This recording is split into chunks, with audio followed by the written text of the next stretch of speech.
Alright, it is the first time I've unboxed a camera here in at least probably 3+ years. That was the A7R5, but we have a new camera here today that we're going to unbox, and that is the Sony A7 IV. Really excited to get into this. Right now I have my Sony a7S III filming me. I have an iPhone 17 here on this monopod. We'll see how that comes out just to get a very, very simple top-down angle. I also do have a Sony a7 IV, which I have, as well as a Sony A7R5 just beside me here to do some quick comparisons between the different cameras while we do this. Alright, so one thing that I definitely notice here, and maybe try to show the box here for the top-down angle, is the fact that Sony has definitely both shrunk and simplified the packaging here for their cameras. I know, at least as far as full-frame mirrorless camera goes, some of my other Sony boxes are definitely a bit larger. In fact, I can probably pull one out. Give me 1 second here, let me do that. And we're back just for a comparison standpoint. We have the original A7 IV box, which is right here, and then we have the A7 V box. And as you can see, hopefully in the top-down shot, definitely smaller, at least in terms of width and in terms of height. Depth is, I would say, about the same. Alright, so now just back with the A7 V, now it's time to unbox it. So let's see what we have in store here.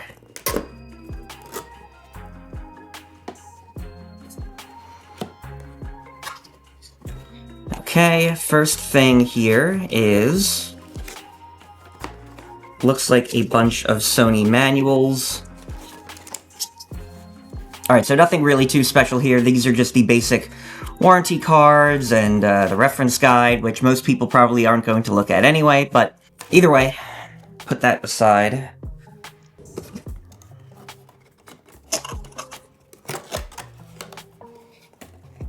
Okay. So we've got the classic A7 V strap. See if that'll show on camera here. Don't really use these. I'm more of a Peak Design person if I use a camera strap, but either way, always comes with one. That's nice.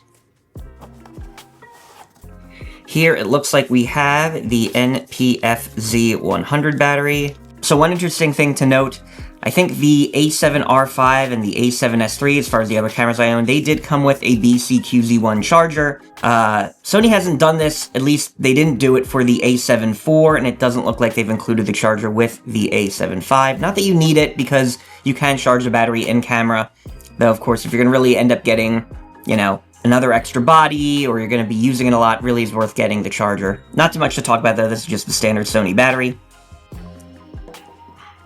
And now we have the big reveal.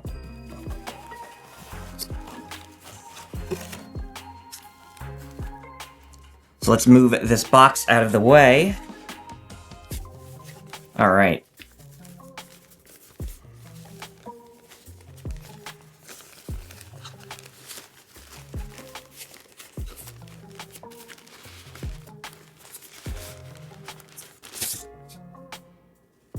Okay. Very nice, very nice. All right, so we have the A7 V here. Looks like Sony has the screen not in its fully closed position to the back. I don't know why they didn't do that, but overall looks and feels very nice. Very, very similar, just, off the cuff to the A7R5. I think technically it is the same body. One key thing I'm of course seeing is the classic flip screen.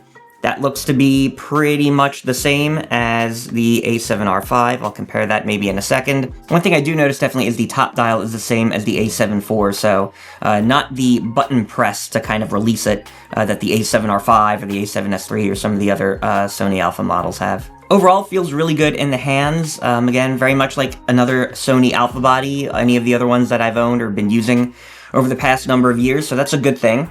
So just doing a quick comparison here, this is the A7 V, this is the A7 IV. You can definitely tell the A7 V is a little bit thicker along the sides. I'll probably show some separate B-roll here, just comparing the two. One thing that is also notable is that the micro USB port that you'll find on the A7 IV has been swapped out to yet another USB-C port on the A7 V, so that is a nice upgrade. Otherwise, pretty much the same thing. Mic jack, headphone jack, both 35mm, HDMI port, of course USB-C for charging and power delivery, so that all remains the same. Now for the rear, of course, this is where it really starts to resemble the A7R5, but also in the body thickness, and again, maybe I'll do a little bit of comparison after the fact. So the A7R5 has, of course, the flippy, tilty, 4-way access screen. This is really handy. Probably the best screen design out there, certainly from Sony that they've ever had. Looks like now the A7 has adopted the exact same screen design. So here, you can basically tilt it, orient it in any different configuration that you want. And that is really handy and convenient overall. Otherwise, just taking a look at the back and the buttons and the layout here, it pretty much looks identical to the A7 V. Everything in the same place. Again, you'll notice a record button on the top next to the C2 button. Grip, depth of the camera feels the same. Again, the only big difference here that I'm seeing is the fact that you have the push button to release the different modes on the top of the camera. Here, it is just a selector dial that, I can pretty much just change without any button press with my finger. Alright, now card-wise, this is also going to be very similar to the A7 IV. You have one slot that supports CF Express Type A and SD cards, being the first slot, then the second slot that just supports SD cards only, whereas, again, other Sony models, be it A7R5, A9 III, A1 II, etc., they're going to be both dual CF Express A and SD slots for both of them. Alright, enough talking. Let's put a battery in this thing and actually boot it up, and let's see what it can do.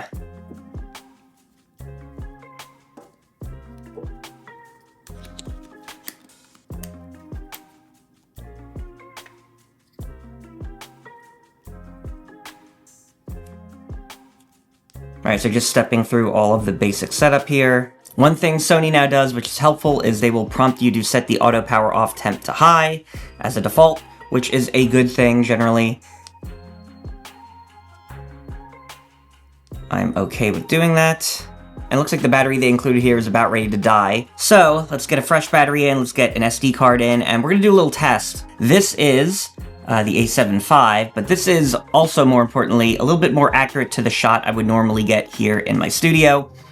So we have the A7S III and the 16 to 35mm G Master 2 lens, right now at about 20mm, 4K 24 frames per second, aperture of f2.8, ISO at about 250, and I'm using S-Cinetone just to keep it really simple. Let's see if we take this exact same shot with the A7 V, what that looks like here. Alright, so this is now the A7 V filming me with the same angle, same exact settings, 4K 24, S-Cinetone, pretty much everything else across the board is consistent. So we'll see what this looks like in the end. I don't know. I can kind of see a little bit of a difference here on the LCD screen beside me, but I would say tell me in the comments, what do you think? Do you notice a visible difference here between the two cameras? Any better or worse? I'm definitely going to be doing a lot more on this camera, so certainly feel free to leave a like and subscribe if you want to see more around the A7 V. Probably the next video you're going to see on this is me doing a full setup on the A7 V top to bottom, so all of the photo settings, all of the video settings, I'm going to go over that start to finish, which I need to do for myself, but I want to share, of course, with everyone here on the channel. So a lot more content to come on the A7 V and just in general. For now, that is all I have to say, so thanks for watching.